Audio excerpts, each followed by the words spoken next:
nation united in grace. Yeah, this is the Terry Pratchett section of the library, which is one of my favorite authors of all time. I think Terry Pratchett is the closest thing I have to a religion. His sense of humanity, his idea of what makes people people and what makes the world go round really moved me, and he's also hilarious. Down at the bottom right are the Swaram human rights reports for the last couple of years, which are a great reference of what's been going on and how we are being screwed over.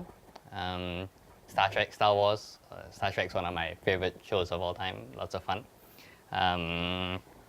Yeah, this is something my sister's boyfriend Javad did for me, which is really sweet of him. This is Persian. It says "Kam kam rus birus," which means bit by bit, one day at a time. I think it's really something I try to remember.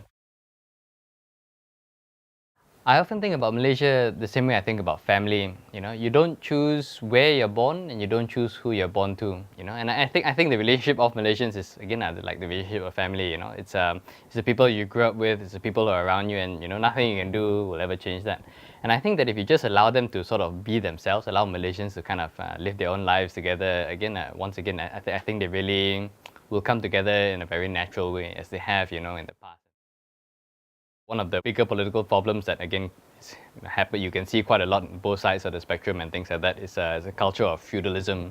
This idea of you are the boss and, you're supposed to take care of me, you're supposed to, make sure I'm well fed, I've got enough money, and my job as your underling is to make sure that I keep you in power, this blind loyalty. This becomes a very serious problem, and becomes a sort of politics of personality, the cults and things like that. And people have, that loyalty starts to become a bigger consideration than principles, and focusing on issues and things like that. We see it's always like us versus them, my feudal lord versus your feudal lord. We'll really take a step forward if we can start to change that.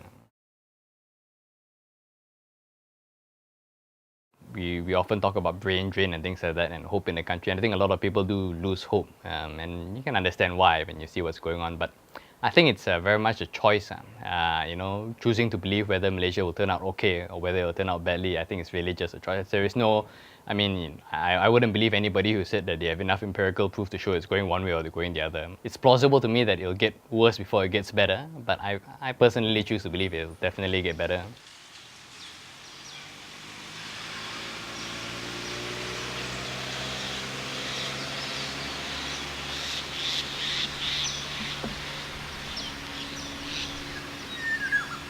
Politicians oftentimes don't really care what people say, unless it really gets to be a big scale. But they don't care what people say in the coffee shop so much. It doesn't have that big an influence. They only care how you vote. And the way our system works, the power of your vote, has to be understood a little bit, at a deeper level. Because, if you're talking about voting in the general elections, which happens only once in 5 years and that sort of thing, it's not a lot. It's actually not a lot of say. When it comes right down to it, you're given a piece of paper with, 2 or 3 or 4 symbols on it, and you're supposed to choose one. And that's kind of what your political choice is reduced to. We don't choose our prime ministers or our Menteri Besar directly. We choose a party who then chooses a head of state, for instance. So, for instance, nobody votes per se for Najib as a prime minister. It's more like you vote for Barisan or you vote for Pakatan, and if Barisan wins, then if UMNO has the most seats, then UMNO chooses the Prime Minister. But it's important to realize that it's UMNO members that choose who the Prime Minister is, not you or me. So it's the people inside UMNO who have that power. And so because of that, someone who wants to be Prime Minister spends a lot of time trying to appeal to people inside the party to make sure that he is in charge of the party, because if you're not in charge if you don't lead the party, then you don't get to lead the country. Elections are almost the only time where there's a real potential for very big change. And when the next chance is so far away, in the 3, 4, 5 years, then the interest in politics tends to dip. No matter what is happening, no matter what the controversies of the day are, there's not going to be no significant change for a very long time. And again, I think this makes some people disengage. They sort of feel like, it doesn't matter, all these things, in the end, nothing is changing. So it takes a lot of perseverance and faith to kind of keep trying, even though there is no big change on the horizon. Malaysians, people anywhere, are really naturally like that. They want to get along, They would, if you put them all in the same place, people won't fight like for no reason, and I think a lot of the problem is that over the years you've been conditioned to fight, been pit against one another. And it's happening at a fast rate. I mean, it's now even people my age, right, who say that, 10, 15 years ago, when they, back in their kampong, people just, spend a lot more time with each other, got along together. Nowadays, you find that most people are retreating into, existing just within their own kind of communal groups and things like that. And the interaction is very much less like my peers, probably like have, hardly any Malay friends or things like that. It just become so much more polarized. And but I really think that it doesn't have to be that way. If you cut out all the racial politics, if you cut out race from our political system and all the kind of existing structures that we have, I think you'll naturally see people just coming back together slowly again. I think you work in an industry like politics, it's very easy to lose perspective when you're in this kind of job 24/7. I think I've seen people really start to, have their viewpoints skewed a bit, how everything becomes about politics, and you don't get enough fresh air and perspective. You have to take yourself out of the system for a while, if not, you just get a little bit crazy. And the other thing, of course, the other challenge is to try and reach people outside your circle. Politicians and capitalists kind of like it when everybody lives in a bubble. Like when your daily concerns and wants is just like pretty much all in the mall. You're as long as you get access to these things, as long as you can afford all these things, you're pretty happy. Right? And things like politics are seen as something that's just in a different world, right? That's nothing much to do with you.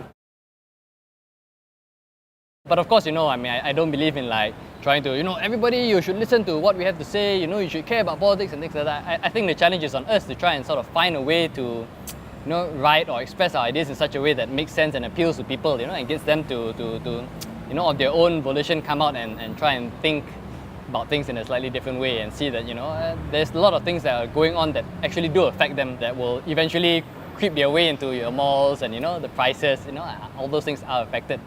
I think a lot of times, when we talk or we argue and, we have disagreements and things like that, a lot of it becomes about ego or about who is right, or, you just want to, you want the feeling of feeling as if, you've got the better points, and you're not interested in really learning from one another sometimes. I think writing is a bit of a slower process. It really forces you to take a step back, think about what you're trying to say and make sure you're saying the right thing. I've always been a bit better at expressing myself through writing than in person.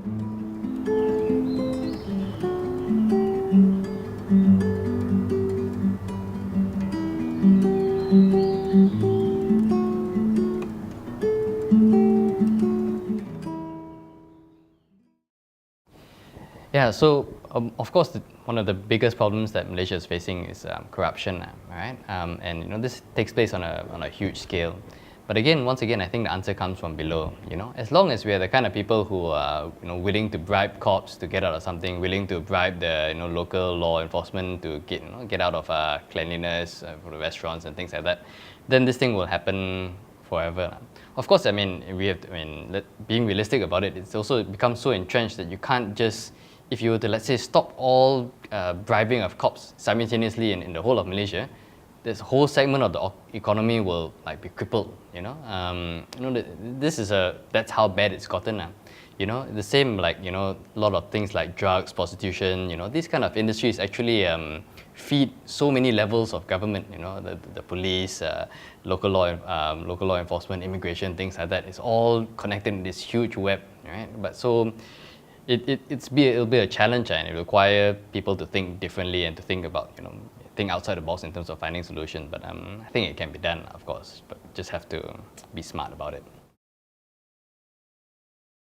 I think in Malaysia, one of the areas in which we can really make the most change, the most powerful thing we can do is sort of to get involved and engaged in the political process, which I know, sounds, very off-putting to a lot of people. But you see, that's kind of the trick that politicians play. They want you to be politicians. We always say, oh, politicians are the ones ruining the country and things like that, which is, of course, partly true. And politicians like people to think that they don't have, that normal people can't influence politics, or that normal people, don't have the power to really make any kind of change. They prefer it when you think like that, because that way they can do whatever they want for however long as they want. you know, but I think there's so much more that people can do, and you know, really get their hands dirty, and you know, even if like, you know, you don't have to play the game the way they play the game, you know, you can go in there and change the way the game is played. If you don't like the existing parties, you can go in and change the parties, or you can make your own parties, things like that. But the important thing is not to fall for this trick that, politics, you know, it's not for me, it's not for us, you know, and just sit from outside and kind of criticize what's going on in there and then get angry at the way that things are going. That's how they stay in power while the good people stay outside, you know. So I think if we are willing to sort of like change that kind of thinking a little bit and really just try to go outside our comfort zone, you know, you can really make substantial change in Malaysia.